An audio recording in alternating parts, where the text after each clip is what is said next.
اس عنوان کے ساتھ آخری حدیث سنیں، اربع من الشقاء، اور 4 چیزیں بدبختی سے ہیں، شقاء سے ہیں، شقاوت سے ہیں۔ پہلی چیز جمود العین، آنکھ کا جامد ہونا، سنگ دلی کے آنکھ سے کبھی آنسو ہی نہ ٹپکیں۔ 4 صدی کے مجدد بھی ہیں اور محدث بھی، حضرت امام ابو نعیم الاصفہانی، ان کی ایک کتاب ہے معرکۃ الآراء، تصنیف حلیہ شریف، اس کا ایک جملہ مجھے اب یہاں یاد آیا۔ آپ فرماتے ہیں لا خیر فی عین لا تبکی من خشیت اللہ، اس آنکھ میں بھلائی ہی نہیں جو اللہ کے خوف سے روتی نہیں ہے۔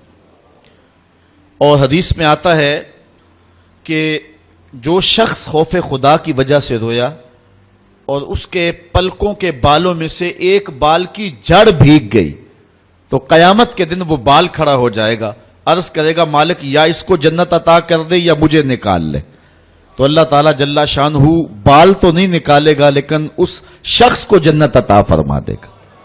تو رونا یہ ایک بہت بڑی سعادت مندی ہے۔ اللہ تعالیٰ نے قرآن مجید میں ارشاد فرمایا فَلْيَضْحَكُوا قَلِيلًا وَلْيَبْكُوا كَثِيرًا، بہت تھوڑا ہنسا کرو اور بہت زیادہ رویا کرو۔ تو رونے کا حکم دیا ہے میرے رب نے۔ حضرت داتا صاحب علیہ رحمہ نے اس حدیث کو بیان کیا، حضور نے فرمایا راتوں کی تنہائیوں میں اٹھ کے قرآن پڑھا کرو اور قرآن پڑھتے ہوئے رویا کرو۔ فَإِن لَّمْ تَبْكُوا فَتَبَاكُوا، اور اگر رونا نہ آئے تو رونے کی کوشش کیا کرو۔ تو حضرت داتا گنج بخش علی حجویری سے ان کے ایک مرید نے پوچھا حضرت رونے کی کوشش کریں پھر بھی رونا نہ آئے تو پھر کیا کریں؟ فرمایا پھر مقدر پہ رویا کرو، کہ اتنے سنگ دل ہو گئے ہو کہ تمہیں رونا نہیں آتا۔ میرے والد بزرگوار ایک بڑی خوبصورت کہانی سنایا کرتے تھے کہ ایک اللہ کا بندہ تھا، اس کی عادت یہ تھی کہ وہ سخاوت بڑی کیا کرتا تھا، اور ویسے بھی اہل اللہ کا یہ طریقہ ہے کہ ان کا چولہا گرم ہی رہتا ہے۔ بابا بلے شاہ نے کہا نا اٹ کھڑک کے دکڑ بجے تے تتا ہوئے چولہا، آن فقیر کھا کھا جاون راضی ہوئے بلا۔ تو فقیر کا مزاج یہ ہے کہ اس کا چولہا گرم ہی رہے، تو جو بھی آتا اس کو کچھ نہ کچھ پیش کرتے، حتیٰ کہ مقروض ہو گئے، حتیٰ کہ وقت آخر آن پہنچا۔ لوگوں نے کہا کہ اب تو بابا جی جا رہے تو اپنا قرض ہی جا کے لے آئیں۔ سارے قرض اکٹھے ہو کے آ گئے اور کہنے لگے بابا جی ہمیں قرضہ جو ہے وہ لٹاؤ۔ بابا جی کو یہ فکر کھائی جا رہی تھی کہ اس وقت میرے پاس ان کو کھلانے کے لیے بھی کچھ نہیں ہے، میرے مہمان بیٹھے ہوئے ہیں۔ تھوڑی دیر کے بعد بازار سے ایک بچہ کوئی چیز بیچتا ہوا گزرا اور اس نے آواز لگائی، تو بابا جی نے کہا اس کو بلاؤ۔ بلایا گیا، کہا یہ میرے مہمان ان کو دے دو، تو بتاؤ اس کی قیمت کتنی ہے؟ اس نے شکر کیا کہ میں سارا دن گلیوں میں گھوم کر کے یہ سودا بیچنا تھا، میرا ایک جگہ ہی فروخت ہو گیا۔ تو اس نے وہ سارا کا سارا سودا جو ہے وہ ان لوگوں میں بانٹ دیا اور کہا کہ اتنا بل میرا بنتا ہے۔ بابا جی نے کہا بیٹھ، جو بیٹھ گیا۔ تھوڑی دیر کے بعد اس نے پھر اٹھ کے کہا بابا جی پیسے؟ بابا جی نے کہا یہ سارے لینے والے بیٹھے، جب ان کو دیں گے تجھے بھی دے دیں گے۔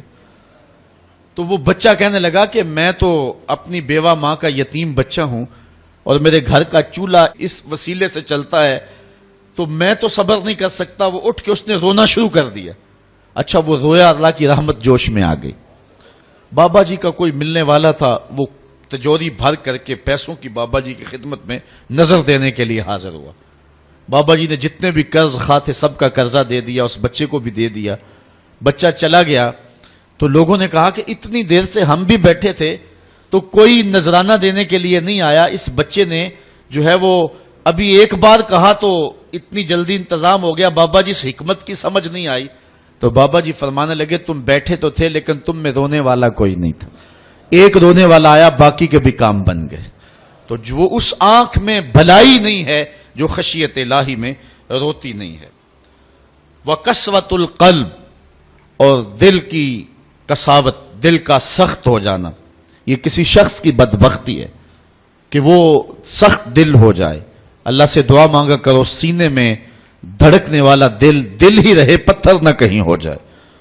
والحرص، اور تیسری چیز شقاوت ہے، بدبختی ہے، حرص، لالچ۔ لالچ بے وقار کر کے رکھ دیتا ہے بڑے بڑے لوگوں کو۔ اس حرص نے، اس لالچ نے بڑے بڑے لوگوں کے تقوی چھین لیے، ان کے علم کا روب خاک میں ملا کے رکھ دیا اور ان کی ساری توانائیاں اور صلاحیتوں کو زائل کر کے رکھ دیا۔ اللہ ہم سب کی حرص سے حفاظت فرمائے۔ چونکہ ہرس ایسا مرض ہے جب لگ جائے تو پھر اس کا علاج کوئی نہیں. رومی علیہ رحمہ جو مرشد اقبال ہیں ان کا لہجہ دیکھیے. کوزائے چشمے حریصاں پر نہ شد تا صدف کانے نہ شد پر در نہ شد. فرماتے ہیں کہ حریص کی آنکھ کا پیالہ کبھی نہیں بھرتا. صدف جب تک قناعت نہیں کرتا تو اس کے دامن میں موتی نہیں آتے. تو قناعت جوہر ہے جو بندہ مومن کا نور ہے، اور ہرس ایک بہت بڑی بیماری ہے. اور آخری بات جو شقاوت سے ہے وہ طول العمل، لمبی امیدیں لگا کے بیٹھ جانا. مومن کو یہ فرمایا گیا ہے کہ تو اپنی زندگی کو مختصر سمجھ. ایک صحابی کہتے ہیں کہ حضور نے میرے جسم کے کسی حصے کو پکڑ کے مجھے کہا، کن فی الدنیا کانک غریب او کعابر السبیل. دنیا میں یوں رہا کرو جس طرح کوئی مسافر رہتا ہے یا سڑک عبور کرنے والا ہوتا ہے. تو دنیا کے اندر لمبی امیدیں لگا کے نہیں بیٹھنا چاہیے. ہر وقت تیار ہونا چاہیے کہ نہ جانے اٹھنے والا اگلا قدم کہاں ہے. یہ چیز انسان کو فکر مندی دیتی ہے، آخرت کی تیاری کی طرف بلاتی ہے. اور لمبی امیدیں انسان کے باطن کے اندر اجاڑ پن پیدا کر دیتی ہیں. اللہ تعالی ہم سب کو ان نور باتوں پہ عمل کرنے کی توفیق دے.